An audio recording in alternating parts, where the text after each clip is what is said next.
Okay, so we did last week FSBO boot camp. Is that correct? Yes. How many of y'all were here for that? Okay.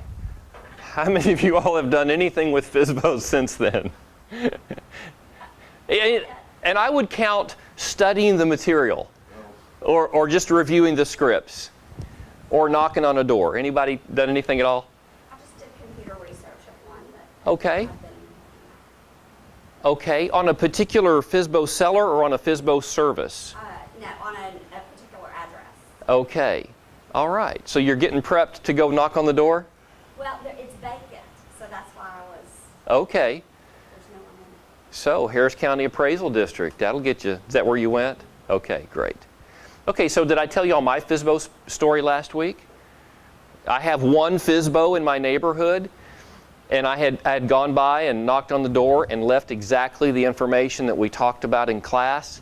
Of course, they didn't call me back from that one door knock, so I went back again. They weren't home. I went back again because I walk my neighborhood, right? There's only 220 homes or so, and actually got the guy. I saw the car in his lot, you know, in his car in the driveway. So when my daughter and I were walking back from the park, you know, we went over and knocked on the door again, had a very nice conversation, and explored all the different income opportunities. Remember, how many income opportunities are there with FSBOs? Yeah, or even 6. We could say 6 is what we identified in class, not just the sale of that home, but lots of spin-off, referral opportunities, helping them purchase another home, getting a referral on bringing them a buyer, all types of different things. And I think there's some slim chance we may work together. He's still in that honeymoon phase of thinking he's going to save all this money himself by selling it himself. He had had a bad experience with a realtor. The home had expired. So, you know, it's classic. It's the psychology of a FSBO like we talked about in class. So I'm going to stay engaged with him, and if that ever turns anything, I'll let you know and keep you in the loop on that. So, okay, so today we're talking about marketing. Before we do that, I'm not sure that everybody knows everybody. Could we maybe share names as we go around? And I'll start since I asked. My name is Frank Gray, RE/MAX Associates Northeast. So glad to be here. All right, we'll start over here. Bill Peters. Yeah, hi Bill. Welcome back. Donnell Vallejo. Hi Don. And you're fairly new, right? That's what I thought. Yeah, okay, great. Your turn, Rod. Thomas Saunders. Or Thomas, okay. Rod Dennis. And Rod. And Diane. Okay, thank you. And Diane's already tipped me off that she might have to leave. And so let me just say a blanket, if you ever have to leave, please don't be concerned about that at all. If you get an important call, you are never going to offend me. I recognize, in fact, I coach that you need to always move towards the most dollar productive activity in your business. Even if you're working from an activities management system where you have time blocked for priority activities, that doesn't mean that you are a slave to that time block. If another opportunity presents itself that's more dollar productive, I say move toward it, and then you can come back. So yeah, if you get an important buy or sell call, please go for it. That's one reason that we are videotaping these classes, okay? So that you'll never have to miss it because of some competing activity, okay? Having said that, I want you here live. Because I think this is where the fun happens. I think it's a greater learning opportunity because you are more focused, opportunity to ask questions, and also to interact with the others in the class who may have had some experiences along these lines. So today is Marketing Boot Camp. And let me say, marketing sounds like we're going to talk about one thing. It's actually about 6 different things. We're going to look at a number of different sources of business. We're going to hop from one thing to another over the course of this class. So there's actually more money-making opportunities that come out of this class than just about any other, okay? Having said that, there's probably more in this class that you will never do than in any other class, okay? Because I'm presenting you with a number of different ideas, you're going to be saying, oh, I could never do that. I will never do that. Oh, but maybe this thing, okay? I had a highly experienced agent in Woodlands yesterday who attended one of our training classes for the first time. And most of the class was entirely irrelevant to her because she told me plainly, I would never do that. But at the end of the class, she got one nugget that lit her up and is going to change everything for her business. Okay, so hang in there with me. Even if some parts of it don't necessarily apply, I suspect something will before we're done. Okay, so let's go ahead and take a look with me at page 3, the overview of where we're headed today.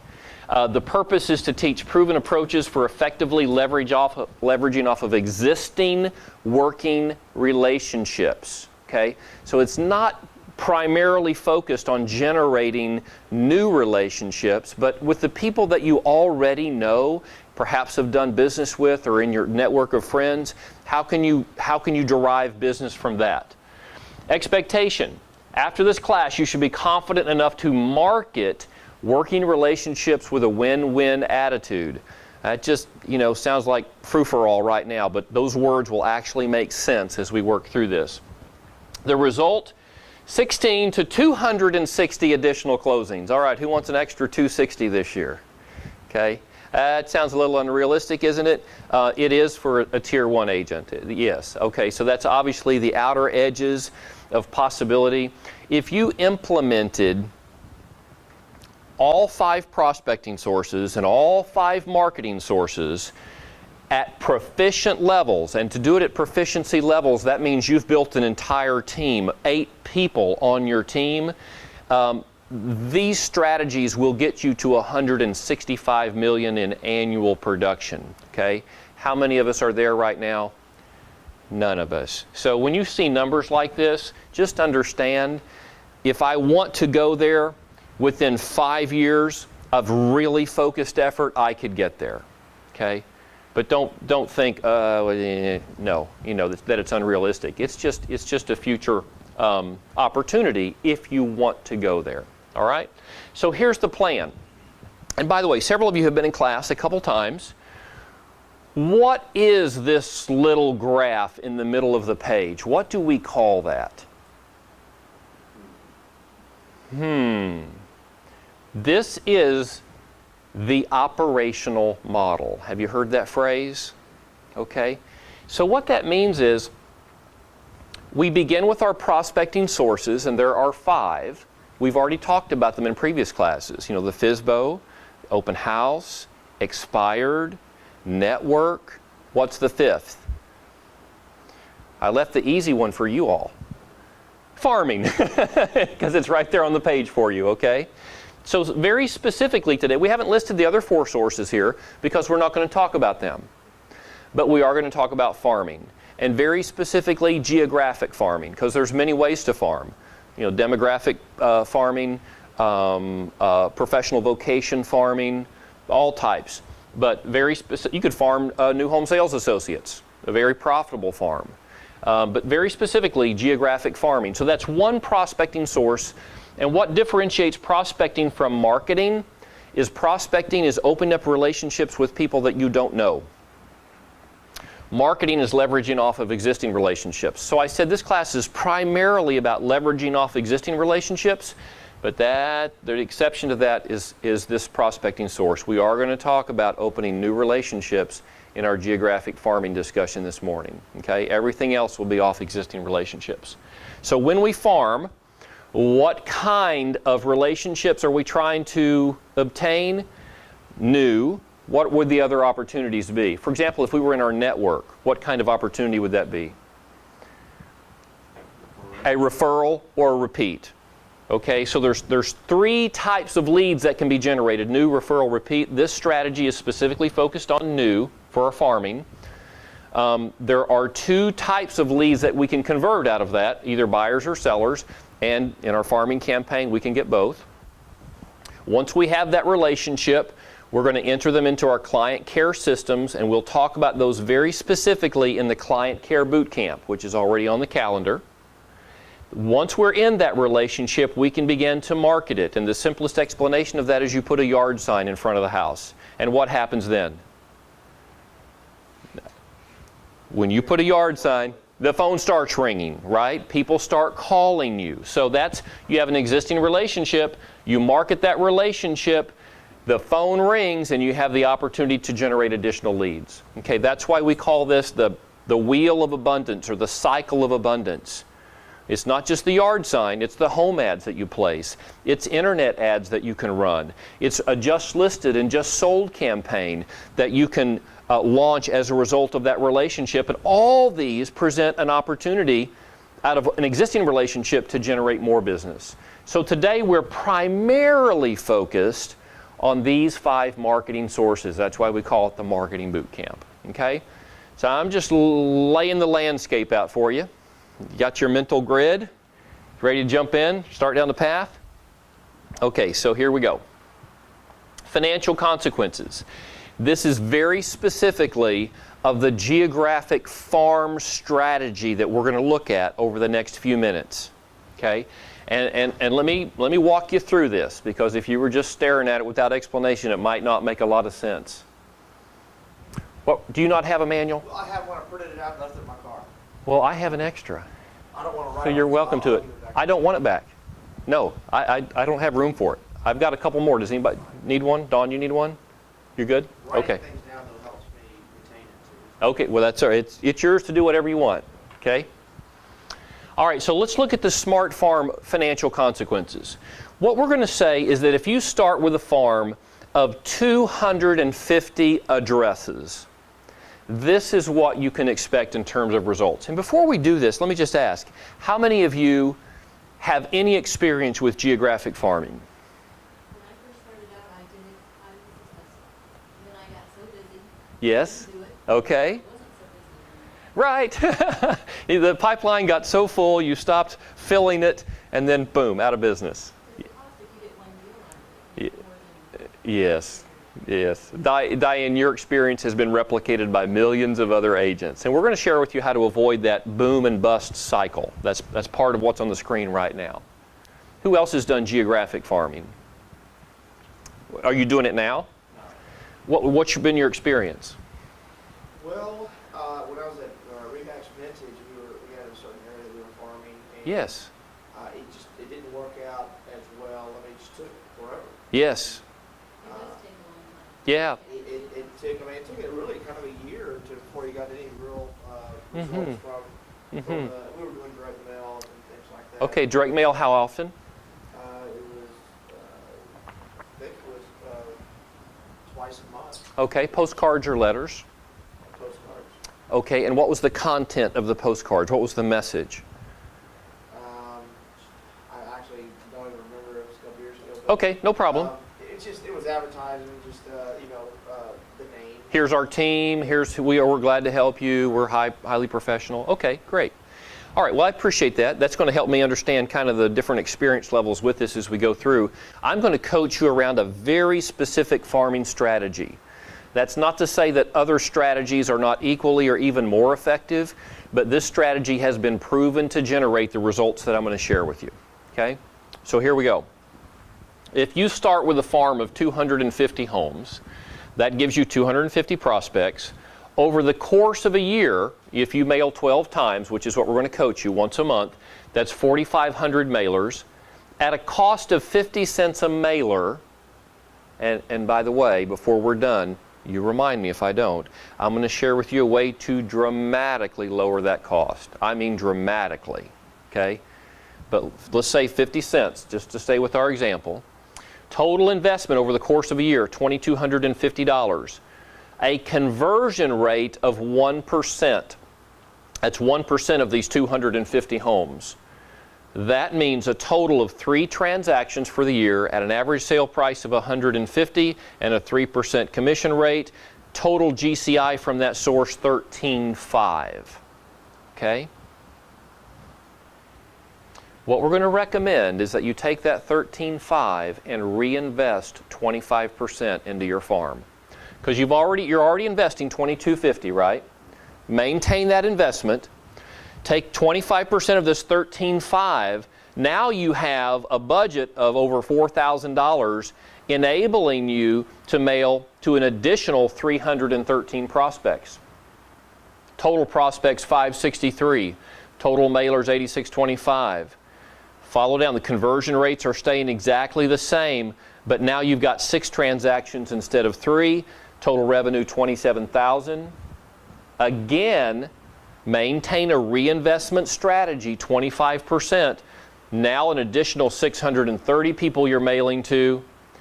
Conversion rate bumps a little bit now up to 1.25%. That's not a dramatic increase, but now you are becoming well known in this area, right? If you've been mailing into this for a couple years, you're getting momentum. Like, okay, here comes Diane's cards again. Oh, I saw her yard sign again. Oh, she's holding an open house down the street. Okay, you're becoming the preferred agent in this marketplace, so you can expect a little bump in results. Now it's 67.5, reinvest 25%. Year 4, reinvest 25%. Boom, in year 5, $369,000 from the source, and it's still only a 1.25% conversion rate. Okay, so that's fairly conservative. Particularly if you implement the strategy that we're going to teach, it's not just direct mail. Okay, that's part of it, but it must go beyond that. And let me just share a personal story before we get deeper into the details. I stand at the copy machine in one of our other offices last month, talking to an agent, and in fact, she was the only one in the office. In fact, I saw her yesterday morning. I got to the office at 7 as she was leaving. Okay? You've already learned something about her, haven't you? Okay? She's pretty focused. She's pretty driven. But at the copy machine last month, I asked her what she was doing. She said she was running off her farming cards. And I said, well, how many are you doing? And she said, well, about 2,500. I said, really? That's quite a bit. Why 2,500? She said, well, I started in this business 10 years ago as an administrative assistant making $30,000 a year in this office. Decided to get my license and do this myself. Started out with a farm of 500 people and made $100,000. She said, I have determined now, she said, last year, I've been doing this 10 years, last year I made $300,000 farming 1,500 homes. This year, I'm on track to make $500,000 farming 2,500 homes. She said, I have seen very consistently in my business farming 500 homes yields $100,000 in revenue. I said, just from these cheap little cards you're running off on our copy machine? She said, no, it's more than that. I send these cards every month, but I also knock on the doors and I hold open houses when I have a listing in my farm area, everything to raise my profile. So it's not just the mailing, but it's the additional profile raising activities that will enable you to establish a dominant market position. Okay? But if you'll commit to that, there we go. $369,000, we're saying over 5 years. Do you still think knocking on the doors? I mean, I would be so not. First of all, anyone knocking on my door, even if they had a free pizza. Yeah. I'm not going to get to that door. Yeah. One, if I accidentally do, I'm usually mad. Yes. I answer the door by mistake. Yes. Okay. Do you really think that is Are people glad to see us when we knock on their door? Okay. So keep in mind, what's our conversion rate here? Very conservative 1%. Ultimately, that rejection? 1 point. So we're definitely going to be rejected. We're going to have people say rude things to us. Yes. Although we're going to teach you a very non-threatening approach. It may not. It's not as good as a free pizza, right? But it's not a direct sales approach. We're not selling funeral plots, okay, or encyclopedias door to door. It's a very non-threatening script that I think you'll enjoy. Having said that, not everybody can do this. And I'm not sure that just mailing is going to get you the results. So if you're not willing to door knock or do other, and there are other creative ways to raise your profile other than just door knocking, you probably shouldn't do it. Okay? Otherwise, you may be throwing your money away. Because I've heard similar stories, heard them yesterday, from agents who say, I've been mailing for a year and I haven't gotten one phone call. But if you get one listing, like you said, Yep. one listing, hold an open house, put flyers on doors. Yes. This is our open house this weekend. Okay. So Diane, now you're tracking where we are. Putting, okay, all right. Because the door hangers are a huge part of it, okay, going to the doors. And, yeah, go ahead. When the solicitation in the community. Yeah, yeah, Hangers and yeah. Well, okay, so I would encourage you not to solicit door to door. A lot of the communities here Yeah. That does not mean you cannot go to the door and knock on the door and talk to the people. I just wouldn't solicit. Okay? You're going to be sharing information. Aren't you soliciting them when you knock on that door to sell your stuff? Okay, we'll hold that thought. Okay? Because until we get to our verbiage and our scripts. And you'll see, am I selling myself? Am I selling a product? Am I selling a service? Or is it something else? And I'm going to say it's something else. You'll see when we get there. Okay? So this is just to say, you can start modestly. You don't have to have a lot of money to launch a smart farm. But if you maintain a reinvestment strategy, it can become quite significant over time. Okay? And again, I'm going to share with you a way to dramatically lower that cost, which means that for the same investment, you can be mailing to 500, 600 homes, okay, and get a jump start on this. Okay, so here's the know, do, have of our smart farm plan. We're prospecting. Remember the first step in the operational model. The prospecting source is farming. That's smart farm. The specific strategy we're implementing in this case is called the notify the neighborhood method. That's what we're doing in our mail outs and our door knocks. We are notifying the neighborhood of some information that they will probably find quite valuable. Okay, so that's kind of our general approach. What do you need to know? The area turnover rate. And by that we mean that in the geographic area that you're targeting, what percentage of homes sell on an annual basis? Why would that be important for you to know? It's not so much the sheer volume of houses, but when you say inventory, are you meaning the homes that actually turn over? Yeah, the potential turnover. So within this geographic area, are 100 homes going to sell this year, or 200? And it varies by neighborhood, doesn't it? That's the point. And we're going to coach you to identify areas that have at least a 5% turnover rate. Okay, so if it's 1,000 homes, 50 are going to turn over this year. 500 homes, 25 are going to turn over. Okay? And if you can just capture 20%, which in most neighborhoods will make you the dominant agent at 20% market share in that neighborhood, you know, at 500 homes, 25 turnover to 5% rate, if you get 20% of that, that's 5 homes. That's 5 transactions just out of farming 500. Okay? That's in line with what we said here.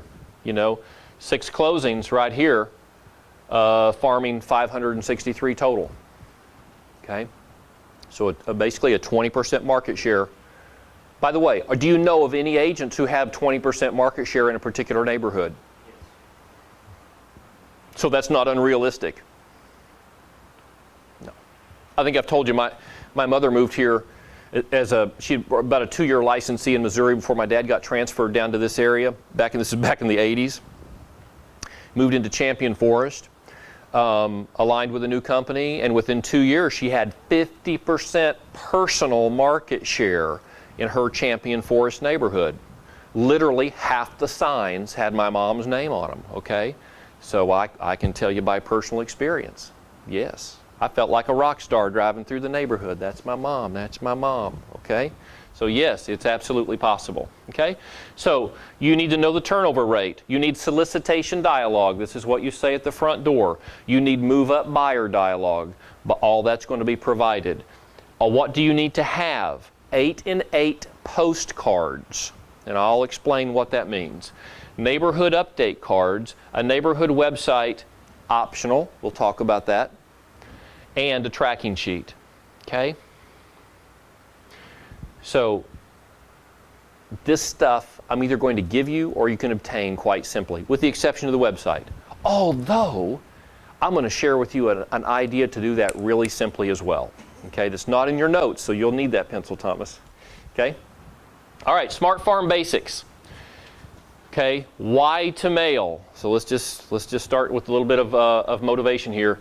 You need lead generation systems working in your business even when you're not. Okay, so Diane, back to your point.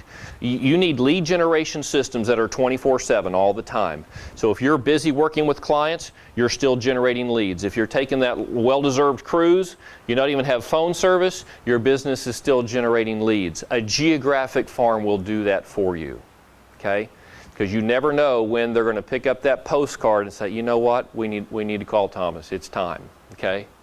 By the way, a downward shifting market is a great time to establish a number one position. And I know we're not in a downward shifting market right now, but let me spin that on its head for just a minute. An upward shifting market, when all the other agents are so busy that they don't have time to focus on lead generation, that's a great time to establish a number one position in an area. Okay? Because a lot of agents are saying right now, I don't need to farm. I've got all the business I can handle right now. Perfect. They've just left the playing field empty for you to go in there and establish your number one position, okay? Which is definitely what you want. So what to mail? We're going to recommend you start with 8 and 8 listing postcards. Those 8 and 8 cards are not in your material. However, we share them in a different class. And I think it was in one of the classes, the referral boot camp that we've already covered. So let me say this.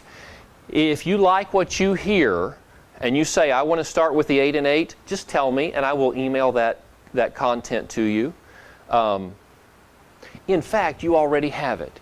You can go on our shared drive. There's a file with my name on it, a folder. All of our agent training manuals are in there. And the actual scripting, the content for the 8 and 8 is in the Referral Boot Camp manual. And it's a little skinny, it's only 10 or 12 pages. It's real easy to find the 8 and 8. But let me pause here now and explain what that is. How many of y'all have heard of Hobbs Herder? Okay, yep, okay. So well-known personal marketing company for agents, been around for decades. They did an experiment in California a number of years ago that led to the creation of the 8 and 8 concept. They found a neighborhood of homes and they went in and they surveyed and they said, if you were to list your home today, who would be your preferred realtor? And they got all these responses back, lots of different names, very fragmented community. Then they launched an 8 and 8 campaign. They mailed a postcard a week for 8 weeks promoting a fictitious realtor. Okay, they made up a name, got a photo, put a nice little bio, and sent out 8 postcards for 8 weeks. Then they came back and resurveyed the neighborhood. If you were to list your home today, who would be your preferred realtor? The fictitious realtor was by far the primary choice.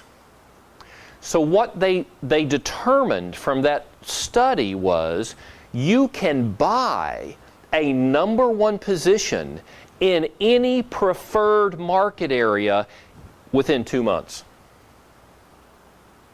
Anybody in this room can be the number one, the agent of choice within 8 weeks by launching an 8 and 8. And so that's why we developed these specific postcards to position you as a listing specialist in your smart farm area. Okay? So you'll find them in Referral Boot Camp. And then neighborhood update postcards. So what we recommend is you mail 8 in a row for 8 weeks, and then starting in month 3, and from there on, just mail once a month. Now, if you don't have the funding to do the 8 and 8, just start with the monthly update. But if you can, it will really establish you as the premier agent right off the bat. Okay? So where to mail? Choose a neighborhood that has a potential turnover rate of 5% or greater. And it's easy to determine that. Just look at total active listings within an area that you're considering, divided by the total homes in the neighborhood. So how many have active in this neighborhood of 500 homes? How many have been active at some point within the previous 12 months? Okay, just do that little MLS search, and you can determine the turnover rate. Okay, a neighborhood that's conducive to the average sales price you desire. So in our example, we used an average sale price of $150,000. That might be a comfort zone for you, or I shouldn't say that because comfort zones are bad, right? We like to get out of those. It might be your preferred target market area. Or you might say, I've been at 150, but I'd like to go to 200 or 300 or 500. Or I'd like to go back down to 80,000 average sale price and just sell a gazillion of them. All of those are legitimate strategies. But you want to make sure that your preferred area fits your strategy, average sale price. And then finally is not currently dominated by another agent. If there's somebody in there now who's got 20% market share, I would encourage you keep looking because most neighborhoods are not dominated. And it'll just be an easier positioning process for you not to have to go head to head with somebody who's already dominant in that area. Okay? All right. How to mail. Begin all with an 8 and 8 if you can. Okay? Follow the 8 and 8 with the neighborhood update postcards and then consistently add new prospects by reinvesting 25%. That's pretty simple, isn't it? Again, this is not rocket science, but it's our rocket science.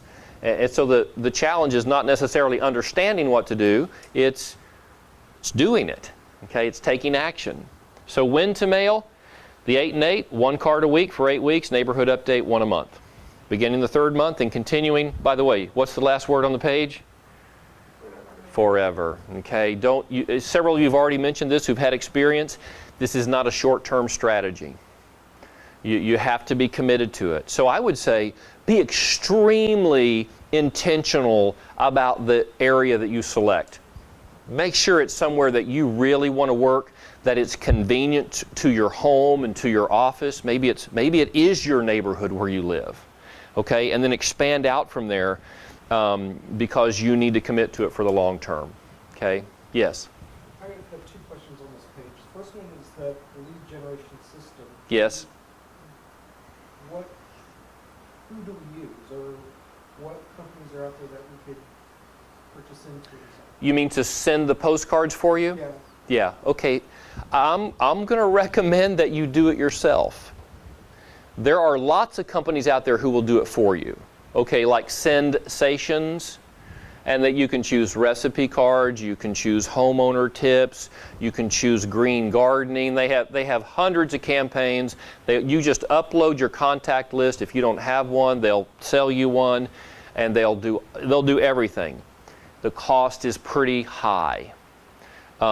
With postage, you're looking from 60 to 75 cents per card, depending on what campaign and what size. Okay? I'm going to show you a way to do it much less expensively and with a minimal investment of time on your part. Really, really super simple. Okay? You're not going to have to be creative, none of that. Okay? And the second one is, how do we find out who the dominant agent in that market is? Yeah, well, okay. Are you talking all agents? Are you talking about office agents? No, an agent. So, okay, there's a couple ways. One, when you pull up all the actives within that area over the previous 12 months, you can see who the listing agent is. Okay. Another simple way is just to drive the area and just see. You know, in my neighborhood right now, there's not a single home with a yard sign in it, but about a month ago, there were 3, and interestingly, they were all 3 houses in a row, and all 3 were different agents. It was just very obvious. Nobody's established a dominant presence in my neighborhood. Okay? I moved into my neighborhood 3 weeks ago. Give me a couple more. Give me a couple months. Okay. By the way, here is the card. Here's the content of the card, and this is why I say you can do this yourself. You don't need to pay somebody to do this. Okay? The less information the card contains, the more likely it is to be read. We could say that about postcards in general. We're never going to coach you to mail anything in an envelope, because if it's not hand addressed from somebody they know, most likely, or it's not a bill, it's going in the trash. So mail a postcard. They'll at least look at it on the way to the trash can. Okay, they'll say, okay, boom. But if it's information that's relevant to them, they'll pause and actually consider it before they throw it away. Okay? This information is relevant to them. So here's what it looks like. your subdivision name, okay, Estates of Willow Pond. October activity, homes sold 5. Average sale price $325,000. Homes available 10. Average list price $337,000. For more details or answers to any of your real estate questions, call Dawn at this number. Boom. Could you do that? You could do that. Or put a website there. Or you could put a website there. You sure could. Yep, that's a great idea to give them that option. Phone number and website. As long as your website's got some lead capture technology on it. Okay. These postcards, you don't even have to have them printed and laminated. You can literally run them off on the office copy machine. They do not have to be in color. You can run them off on 11 by 17 cardstock and then cut it up. Cost per card about 1 cent. Right? What's our black and white copy cost here in the office? 5 cents? You can get 5 postcards out of 11 by 17. So now your postcard cost is down to 1 cent. Okay? Hold that thought. I'm going to tell you how to do it cheaper than bulk mailing. I'm trying to drive my YouTube video hits, so you're just going to have to go back and watch it. Now, I will share that with you. How you can do it super, super cheap. Okay, cheap, half the price of bulk mail. Okay? All right. No, it's so easy. The government's going to do it for you. Obama's just taking care of us all the way around, isn't he? Okay, so to increase your results, mail just listed, just sold summary cards to your farm area quarterly, summarizing all your transactions. So this is an additional postcard. Okay, and here's what it looks like on the next page. This is your quarterly results. Why list with Susie Realtor? The results speak for themselves. Susie Realtor listing sold 99%, area average 73%. Sales price to list price ratio 98 versus 87, average days on market 63 to 142. All we're doing with these numbers is validating that your approach to selling houses is highly effective and compares very favorably with other areas.